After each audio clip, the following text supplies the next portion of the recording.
Hello dear students, welcome to my science academy. हम पढ़ रहे हैं बीएससी पार्ट थर्ड ईयर की क्वांटम मैकेनिक्स।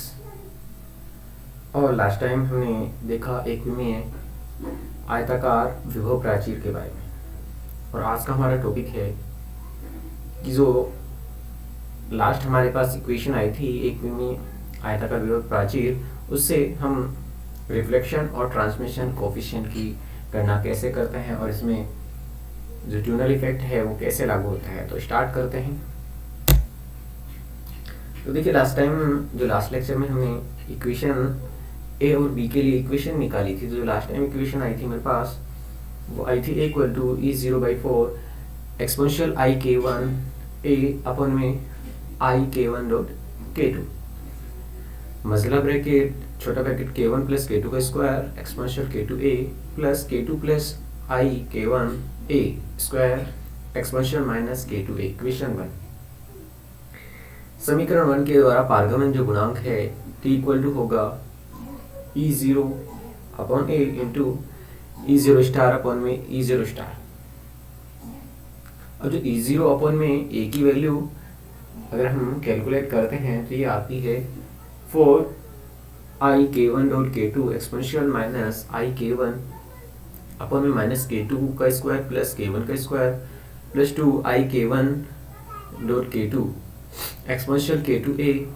प्लस के टू का स्क्वायर माइनस के वन का square plus 2 I K one dot K to bracket close exponential minus K two ए। अब इसको आगे और सोल्व करते हैं तो ये आता है 4 आई K one dot K two exponential आई के वन ए और के वन माइनस के टू यदि कॉमन ले लेते हैं के वन और के माइनस के टू का स्क्वायर तो exponential K two A minus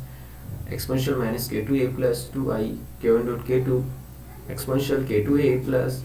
exponential minus K two A 2 I K one dot K two exponential minus I K one A K one minus K two square bracket close exponential K two A minus exponential minus K two A upon में 2 plus 2 I K one dot K two exponential K two A plus exponential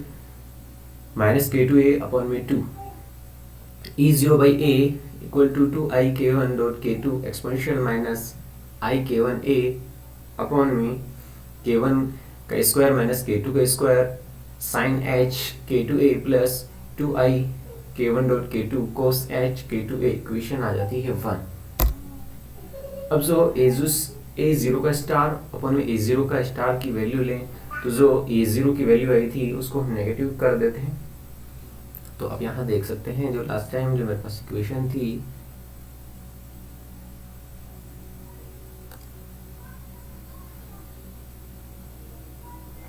ये जो equation 1 थी तो यहाँ 2 I K one dot K two exponential minus I K one था तो इसे मैंने नेगेटिव कर दिया। और ऐसे ही ए स्टार में है के वन माइनस के टू का स्क्वायर और यहाँ है प्लस, तो इन सिंबल्स को हम यदि चेंज कर देते हैं तो यहाँ मैंने माइनस कर दिया, यहाँ माइनस कर दिया, इक्वेशन 2 आ जाती है। अब जो पारगमन गुणांक है वो होता है E0/a into E0 star upon में ए स्टार। तो यहाँ से वैल्यू आ जाती है 4 के वन का स्क्वायर डॉट के टू का स्क्वायर अपॉन में K one minus K two का square sine H square K two A plus 4 K one का स्क्वायर के टू का स्क्वायर कोस एच स्क्वायर के टू ए। अब यदि 4 K one square है इसको हम अंश और हमें डिवाइड कर दें तो ये मेरे पास आएगा 1 और यहाँ 1 बन जाएगा। ऐसे ही ये होगा 4 K one minus K two का स्क्वायर अपॉन में 4 के वन के टू का square plus 1 sine H square K two A. Next देखिए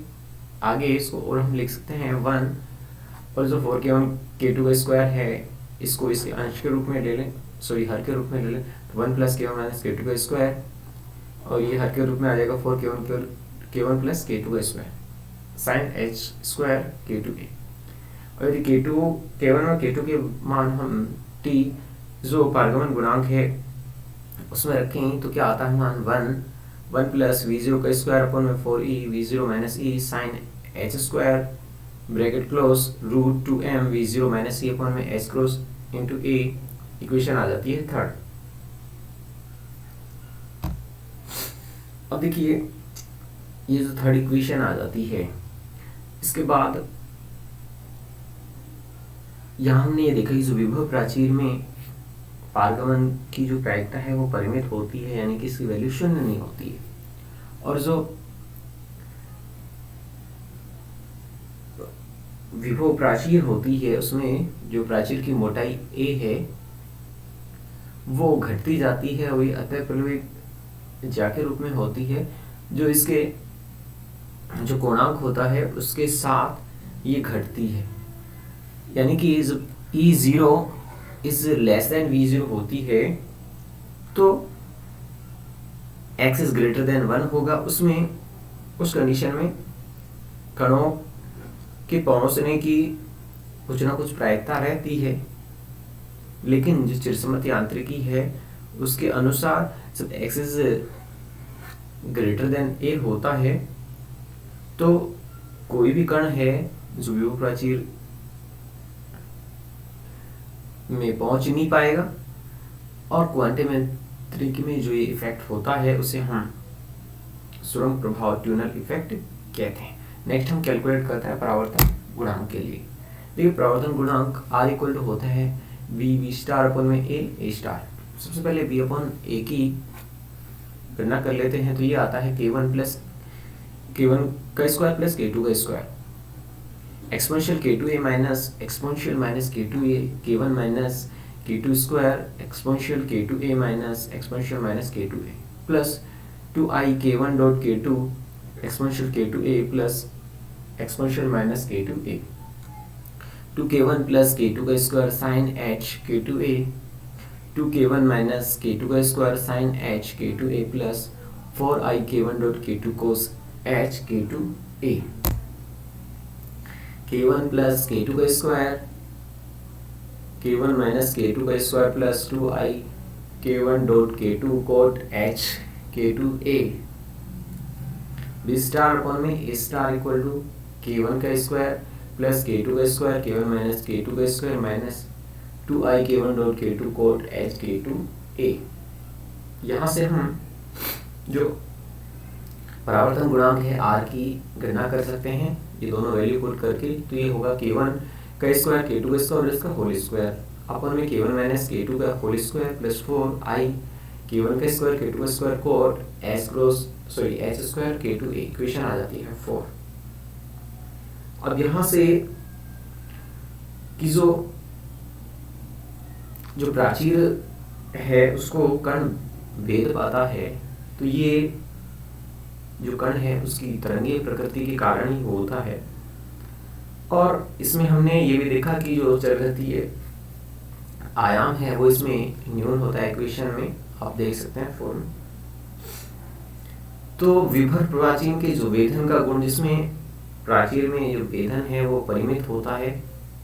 इस इफेक्ट को हम ट्यूनल इफेक्ट कहते हैं। ये हमने R कोफिशिएंट के लिए भी देखा और T कोफिशिएंट के लिए भी देखा। नेक्स्ट जो कण है